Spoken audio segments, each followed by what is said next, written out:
Hi friends, welcome back to my dream blogs. ನೋಡ್ತಾ ಇರ್ಬೋದು ಇವತ್ತಿನ ಡೇ ನನ್ನ ಮಗಳ ಬರ್ತಡೇ. ನಾವಿಲ್ಲಿ ಶಾಪಿಂಗಿಗೆ ಹೋಗ್ತಾ ಇದ್ವಿ. ಶಾಪಿಂಗ್ ಅಂತಂದರೆ ಅಷ್ಟೊಂದೇನು ಶಾಪಿಂಗ್ ಏನಿಲ್ಲ, ಡ್ರೆಸ್ ತೊಗೊಳ್ಳೋಣ, ಹಾಗೆಯೇ ಅವಳಿಗೆ ಏನೇನೆಲ್ಲ ಬೇಕು ಅದನ್ನು ಕೊಡಿಸೋಣ ಅಂತೇಳ್ಬಿಟ್ಟು ಹೋಗ್ತಾ ಇದ್ವಿ. ಡ್ರೆಸ್ನ ಹುಡುಕ್ತಾ ಇದ್ದೀವಿ. ಇಲ್ಲಿ ಬಂದುಬಿಟ್ಟು ಅವಳಿಗೆ ಬೇಕಾಗಿರೋವಂಥ ಡ್ರೆಸ್ ಸಿಗಲಿಲ್ಲ ಫ್ರೆಂಡ್ಸ್. ಹಂಗಾಗಿ ಇದು ಬಂದುಬಿಟ್ಟು ಅವರು ಲಂಗ ಬ್ಲೌಸ್ನ ತೋರಿಸಿದ್ದು. ಅಂದರೆ ಚೆನ್ನಾಗಿತ್ತು, ಬಟ್ ಆಲ್ರೆಡಿ ಇತ್ತು ಅವಳ ಕಡೆ. ಸೊ ಅವ್ರ ಕಡೆ ಯಾವುದಿಲ್ವೋ ಅದನ್ನ ಕೊಡ್ಸೋಣ ಅಂತೇಳ್ಬಿಟ್ಟು, ಲೆಹಂಗಾ ಥರ ಕೊಡ್ಸೋಣ ಅಂತೇಳ್ಬಿಟ್ಟು ನೋಡಿದ್ವಿ, ಬಟ್ ಅಲ್ಲಿ ಇರಲಿಲ್ಲ. ಸೊ ಇನ್ನೊಂದು ಅಂಗಡಿಗೆ ಹೋಗ್ಬಿಟ್ಟು ತೊಗೊಂಡ್ವಿ. ಹಾಗೆ ನೋಡ್ತಾ ಇರ್ಬೋದು ಇಲ್ಲಿ ಎಷ್ಟು ಕಾಟ ಕೊಡ್ತಾಯಿದ್ಲು ನನ್ನ ಮಗಳು, ಅಂದರೆ ಬಟ್ಟೆ ಅಂಗಡಿನಲ್ಲಿ. ಇನ್ನೇನು ಬಟ್ಟೆ ಗಿಟ್ಟೆ ಎಲ್ಲ ತೊಗೊಂಬಂದ್ವಿ, ತೋರ್ಸೋದಕ್ಕಾಗಲಿಲ್ಲ. ಹೇಗಿದ್ರು ಬರ್ತಡೇಗೆ ಹಾಕ್ತೀವಲ್ಲ ಅಂತೇಳ್ಬಿಟ್ಟು ಸುಮ್ಮನೆ ಆದೆ. ಇದು ಬಂದುಬಿಟ್ಟು ನೆಕ್ಸ್ಟ್ ಡೇ, ಅಂದರೆ ಅವಳು ಬರ್ತಡೇ ಹಿಂದಿನ ದಿನ ನಾವು ಬಟ್ಟೆ ಎಲ್ಲ ತೊಗೊಂಡು, ಹಾಗೆಯೇ ಸ್ವಲ್ಪ ಅವಳಿಗೆ ಏನೇನು ಬೇಕೋ ಅದನ್ನೆಲ್ಲ ತೊಗೊಂಡು ಬಂದಿದ್ವಿ. ಅಂದರೆ ಸರ, ಬಳೆ ಈ ಥರದ್ದೆಲ್ಲ. ಹಾಗೆ ಸ್ವಲ್ಪ ಡೆಕೋರೇಷನ್ ಕಿಟ್ನು ಕೂಡ ಆರ್ಡರ್ ಮಾಡಿದ್ವಿ ಫ್ಲಿಪ್ಕಾರ್ಟಲ್ಲಿ. ತುಂಬಾ ಚೆನ್ನಾಗಿತ್ತು, ಕ್ವಾಲಿಟಿ ಕೂಡ ತುಂಬ ಅಂದರೆ ತುಂಬಾ ಚೆನ್ನಾಗಿತ್ತು ಅಂತಲೇ ಹೇಳ್ಬೋದು. ಬಲೂನ್ಸ್ ಆಗಿರ್ಬೋದು ಅಥವಾ ಆ ಥರ ಡಾಲ್ಸ್ ಆಗಿರ್ಬೋದು, ತುಂಬ ಚೆನ್ನಾಗಿತ್ತು. ಡೆಕೋರೇಷನ್ ಮಾಡಿದ್ಮೇಲೆ ತೋರಿಸ್ತೀನಿ ಯಾವ ಥರ ಇದೆ ಅಂತೇಳ್ಬಿಟ್ಟು. ಹಾಗೆ ನನ್ನ ಮಗ ಕೂಡ ಏನಪ್ಪ ಅಂತಂದರೆ ತುಂಬಾ ಇವಾಗ ಓಡಾಡ್ತಾ ಇದ್ದಾನೆ ಮನೆ ತುಂಬ ಕೂಡ. ಅವನು ಕೂಡ ಆಟ ಆಡ್ತಾ ಇದ್ದ. ಇವಾಗ ಅವ್ನು ನೋಡೋದಕ್ಕೆ ಚೆಂದ ಅಂತ ಹೇಳ್ಬಿಟ್ಟು ಅನಿಸುತ್ತೆ. ನಾನು ಕೂಡ ಬಲೂನ್ನ ಕೊಟ್ಬಿಟ್ಟು ಆಟ ಆಡಿಸ್ತಾ ಇದ್ದೆ ಅವನಿಗೆ. ಆ ಥರ ಅಂದರೆ ಅವನಿಗೆ ಹುಷಾರಿರಲಿಲ್ಲ ಫ್ರೆಂಡ್ಸ್. ಸೊ ಹಂಗಾಗಿ ಸ್ವಲ್ಪ ಬೇಜಾರಾಯಿತು. ಇನ್ನೇನು ಮಾಡೋಕ್ಕಾಗುತ್ತೆ ಅಲ್ವಾ, ಅವಳದು ಕೂಡ ಬರ್ತಡೇ ಇತ್ತಲ್ವಾ ಅಂತೇಳ್ಬಿಟ್ಟು, ಅವಳಿಗೂ ಬೇಜಾರಾಗಬಾರ್ದು ಅಂತೇಳ್ಬಿಟ್ಟು ಹಾಗೆಯೇ ಬರ್ತಡೇ ಕೂಡ ಮಾಡಿದ್ವಿ. ಸ್ವಲ್ಪ ಜಾಮೂನು ಕೂಡ ಆರ್ಡ್ರ್ ಮಾಡಿದ್ದೆ, ಜಾಮೂನು ಸ್ವಲ್ಪ ಮಿಕ್ಚರ್ ಕೂಡ ಮಾಡಿದ್ದೆ. ಹಂಗಾಗಿ ಎಲ್ಲದನ್ನೂ ಕೂಡ ಬಂದಾದಮೇಲೆ ನಾನಿಲ್ಲಿ ಇವತ್ತು ಮಶ್ರೂಮ್ ಬಿರಿಯಾನಿನ ಮಾಡ್ತಾಯಿದ್ದೆ. ಅಂದರೆ ಹಾಗೆಯೇ ಇವಾಗ ನಾನಿಲ್ಲಿ ಮಶ್ರೂಮ್ ಬಿರಿಯಾನಿ ಮಾಡೋದಕ್ಕೆ ಎಲ್ಲ ರೆಡಿ ಮಾಡಿ ಇಟ್ಕೊಂಡಿದ್ದೆ. ಸ್ವಲ್ಪ ಶುಂಠಿ ಬೆಳ್ಳುಳ್ಳಿ ಪೇಸ್ಟು, ಹಾಗೆ ಟೊಮೆಟೊ ಈರುಳ್ಳಿ ಕೂಡ ಕಟ್ ಮಾಡಿ ಇಟ್ಕೊಂಡಿದ್ದೆ. ಹಾಗೆಯೇ ಸ್ವಲ್ಪ ಮಶ್ರೂಮ್ ಕೂಡ ತೊಳೆದ್ಬಿಟ್ಟು ನೀಟಾಗಿ, ಬಟಾಣಿ ಕೂಡ ತೊಳೆದ್ಬಿಟ್ಟು ಇಟ್ಕೊಂಡಿದ್ದೆ. ಇವಾಗ ಬಂದುಬಿಟ್ಟು ಒಗ್ಗರಣೆ ಕೂಡ ಹಾಕ್ತಾಯಿದ್ದೀನಿ. ಹಾಗೆಯೇ ಬೇಗನೆ ಇವತ್ತು ಗುರುವಾರ ಆಗಿತ್ತು. ಸೊ ಹಂಗಾಗಿ ನಾನ್ ವೆಜ್ ಏನು ಕೂಡ ಬೇಡ ಅಂತೇಳ್ಬಿಟ್ಟು ನಮ್ಮ ಮನೆಯವರು, ನಾನು ಡೆಕೋರೇಷನ್ ಮಾಡ್ತೀನಿ, ನೀನು ಅಡುಗೆ ಮಾಡು ಅಂತೇಳಿದ್ರು.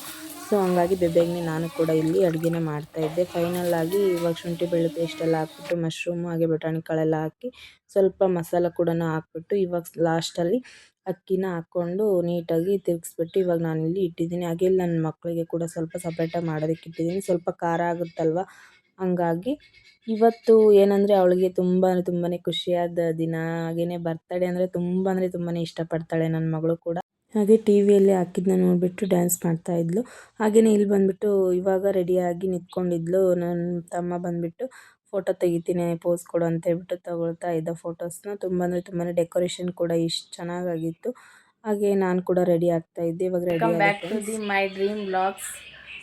ಇವತ್ತೇನಪ್ಪ ಅಂತಂದರೆ ಸ್ಪೆಷಲ್, ನನ್ನ ಮಗಳ ಬರ್ತಡೇ ಇತ್ತು. ಸೊ ಹಂಗಾಗಿ ಇವಾಗ ಲಾಗ್ನ ಸ್ಟಾರ್ಟ್ ಮಾಡ್ತಾಯಿದ್ದೀನಿ. ಏನಪ್ಪ ಅಂತಂದರೆ ಡೆಕೋರೇಷನ್ ಎಲ್ಲ ಮುಗಿದಿತ್ತು. ಸೊ ಹಂಗಾಗಿ ನನ್ನ ಮಗನಿಗೆ ಹುಷಾರಿಲ್ಲ. ಬನ್ನಿ ಇವಾಗ ಡೆಕೋರೇಷನ್ ಯಾವ ಥರ ಮಾಡಿದ್ದೀವಿ ಅಂತೇಳ್ಬಿಟ್ಟು ತೋರಿಸ್ತೀನಿ. ಹಾಗೆಯೇ ಬರ್ತಡೇನ ನಾವು ಯಾವ ಥರ ಸೆಲೆಬ್ರೇಟ್ ಮಾಡಿದ್ದೀವಿ ಅಂತೇಳ್ಬಿಟ್ಟು ತೋರಿಸ್ತೀನಿ.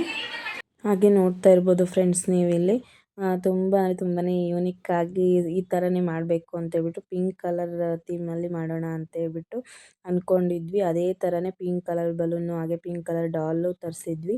ಅದೇ ಥರನೇ ಅವಳಿಗೆ ಪಿಂಕ್ ಕಲರ್ ಡ್ರೆಸ್ಸು. ಅವಳಿಗೆ ಪಿಂಕು ಅಂದರೆ ಅಷ್ಟೊಂದು ಇಷ್ಟ. ಅದೇನು ಪಿಂಕ್ ಕಲರ್ ಅಷ್ಟೊಂದು ಇಷ್ಟಪಡ್ತಾಳೆ ಗೊತ್ತಿಲ್ಲ ನನ್ನ ಮಗಳು. ಹಂಗಾಗಿ ಇರಲಿ ಅವಳ ಖುಷಿಗೆ ಅಂತೇಳ್ಬಿಟ್ಟು, ಪಿಂಕ್ ಕಲರ್ ಇಷ್ಟನೇ ನಮಗೂ ಕೂಡ. ಆದರೆ ಅವಳಿಗೆ ಅದಕ್ಕಿಂತ ಜಾಸ್ತಿನೇ ಹುಚ್ಚು ಅಂತ ಅನಿಸುತ್ತೆ ನನಗಂತೂ. ಹಂಗಾಗಿ ಇರಲಿ ಬಿಡು, ಪಿಂಕ್ ಕಲರೇ ಇಷ್ಟಪಡ್ತಾ ಇದ್ದಾಳೆ ಅಂತೇಳ್ಬಿಟ್ಟು ಫೈನಲಾಗಿ ಈ ಡ್ರೆಸ್ನ ತೊಗೊಂಡು ಬಂದಿದ್ವಿ. ತುಂಬಾ ಚೆನ್ನಾಗಿ ಕಾಣಿಸ್ತಾ ಇತ್ತು. ಅವಳಿಗೂ ಕೂಡ ಸ್ಕೂಲಿಗೂ ಕೂಡ ಹಾಕ್ಕೊಂಡು ಹೋಗಿದ್ಲು ಬೆಳಗ್ಗೆ. ಹಾಗೆ ಈವ್ನಿಂಗ್ ಕೂಡ ಸ್ವಲ್ಪ ಹಾಕ್ಬಿಟ್ಟು, ಹಾಗೆಯೇ ಸ್ವಲ್ಪ ಡೆಕೋರೇಷನ್ ಎಲ್ಲ ಮಾಡಿ ಸಿಂಪಲಾಗಿ ಕೇಕ್ನ ಕಟ್ ಮಾಡಿದ್ದೀವಿ ಫ್ರೆಂಡ್ಸ್. ನೋಡ್ತಾ ಇರ್ಬೋದು, ತುಂಬಾ ಚೆನ್ನಾಗಿ ಕಾಣಿಸ್ತಾ ಇತ್ತು. ಹಾಗೆಯೇ ಅವಳು ಹೇಳಿದಂತಹ ಕೇಕೆ ಇದು, ಬಾರ್ಬಿ ಡಾಲ್ ಕೇಕು. ತುಂಬಾ ಇಷ್ಟ ಅವಳಿಗೆ ಬಾರ್ಬಿ ಡಾಲ್ ಅಂದರೆ. ತುಂಬ ಇಷ್ಟಪಟ್ಟು ಯೂನಿಕ್ಕಾಗಿ ಇದೇ ಕೇಕ್ ಬೇಕು ಅಮ್ಮ ಅಪ್ಪ ಅಂತೇಳ್ಬಿಟ್ಟು ಕೇಳಿಬಿಟ್ಟು ಇದನ್ನೇ ಮಾಡಿಸ್ಕೊಂಡಿದ್ಲು. ಹಾಗೆಯೇ ಇರಲಿ ಅವಳು ಹೇಳಿದಂಥ ಕೇಕ್ನೇ ಮಾಡಿಸೋಣ ಅಂತೇಳ್ಬಿಟ್ಟು ಮಾಡಿಸಿದ್ವಿ. ಫೈನಲಾಗಿ ನಮ್ಮಮ್ಮ ಹಾಗೆ ನಮ್ಮ ಅಣ್ಣ ನಮ್ಮ ತಮ್ಮಂದರು ಕೂಡ ಬಂದರು. ಹಾಗೆಯೇ ಬರ್ತಡೇ ಕೂಡ ನಾವು ಇವಾಗ ಸ್ಟಾರ್ಟ್ ಮಾಡ್ತಾ ಇದ್ದೀವಿ. ಸ್ವಲ್ಪ ಕೇಕೆಲ್ಲ ಕಟ್ ಮಾಡಿದ್ವಿ. ಮಶ್ರೂಮ್ ಬಿರಿಯಾನಿ ಕೂಡ ಎಲ್ಲ ರೆಡಿಯಾಗಿತ್ತು ಫ್ರೆಂಡ್ಸ್, ನೋಡ್ತಾ ಇರ್ಬೋದು. ಹಾಗೆಯೇ ಸ್ವಲ್ಪ ಕ್ಲಿಪ್ಪಿಂಗ್ನ ತೋರಿಸ್ತಾ ಇದ್ದೆ ನಿಮಗೂ ಕೂಡ. ಏನಪ್ಪ ಅಂತಂದರೆ ನನ್ನ ಮಗಳು ಹುಟ್ಟಿ ಇವತ್ತಿಗೆ 4 ವರ್ಷ ಕಂಪ್ಲೀಟ್ ಆಯಿತು. ತುಂಬಾ ಖುಷಿಯಾಗುತ್ತೆ. ಅವಳಿಗೆ ದೇವರ ಆರೋಗ್ಯ ಆಯಸ್ಸು ಕೊಟ್ಟು ಕಾಪಾಡಲಿ. ಹಾಗೆಯೇ ಇನ್ನೂ ಕೂಡ ತುಂಬಾ ಚೆನ್ನಾಗಿ ಬೆಳೀಲಿ ಅವಳು ಅಂತೇಳ್ಬಿಟ್ಟು ಆ ದೇವರಲ್ಲಿ ಕೇಳ್ಕೊತೀನಿ.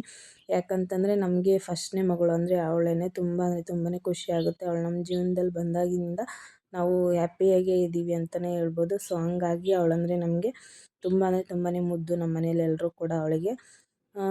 ಹಾಗೆಯೇ ಫೈನಲ್ ಆಗಿ ಬರ್ತಡೇ ಕೂಡ ಮುಗೀತು. ಡೆಕೋರೇಷನ್ ಇರಲಿ ಅಂತೇಳ್ಬಿಟ್ಟು ಸುಮ್ಮನೆ ಇಟ್ಟಿದ್ವಿ. ಹಾಗೆ ಮಶ್ರೂಮ್ ಬಿರಿಯಾನಿ, ಸ್ವಲ್ಪ ಕೇಕು, ಜಾಮೂನ್ ಕೂಡ, ಸ್ವಲ್ಪ ಮಿಕ್ಚರ್ ಕೂಡ ಹಾಕ್ಕೊಂಡು ಊಟ ಮಾಡಿದ್ವಿ. ತುಂಬ ಟೇಸ್ಟ್ ಅಂತೂ ತುಂಬ ಚೆನ್ನಾಗಾಗಿತ್ತು ಫ್ರೆಂಡ್ಸ್. ಹಾಗೆಯೇ ಈ ಥರ ಆಗಿತ್ತು. ಇದು ಸ್ವಲ್ಪ ಫೋಟೋಸ್ ಕ್ಲಿಪ್ಪಿಂಗ್ನ ನೋಡ್ತಾ ಇರ್ಬೋದು. ನಿಮ್ಗೆ ಏನಾದರೂ ಇಷ್ಟ ಆದರೆ ಈ ಲಾಗು ಲೈಕ್, ಶೇರ್, ಕಮೆಂಟ್ ಮಾಡೋದನ್ನು ಮರಿಬೇಡಿ. ಪ್ಲೀಸ್ ಸಪೋರ್ಟ್ ಮಾಡಿ. ಇನ್ಸ್ಟಾದಲ್ಲಿ ಯಾವ ಥರ ಸಪೋರ್ಟ್ ಮಾಡ್ತಿದ್ದೀರಾ ಪ್ಲೀಸ್ ನನಗೆ ಯೂಟ್ಯೂಬ್ಗೂ ಕೂಡ ಅದೇ ಥರನೇ ನೀವು ಸಪೋರ್ಟ್ ಮಾಡಿ ಫ್ರೆಂಡ್ಸ್. ಹಾಗೆಯೇ ನನ್ನ ಮಗಳ ಬರ್ತಡೇ ಫೋಟೋಸ್ ಏನಾದರೂ ಇಷ್ಟ ಆದರೆ ಲೈಕ್ ಮಾಡಿ. ಹ್ಯಾಪಿ ಬರ್ತ್ಡೇ ಮಗಳೇ. God bless you. Thank you for watching.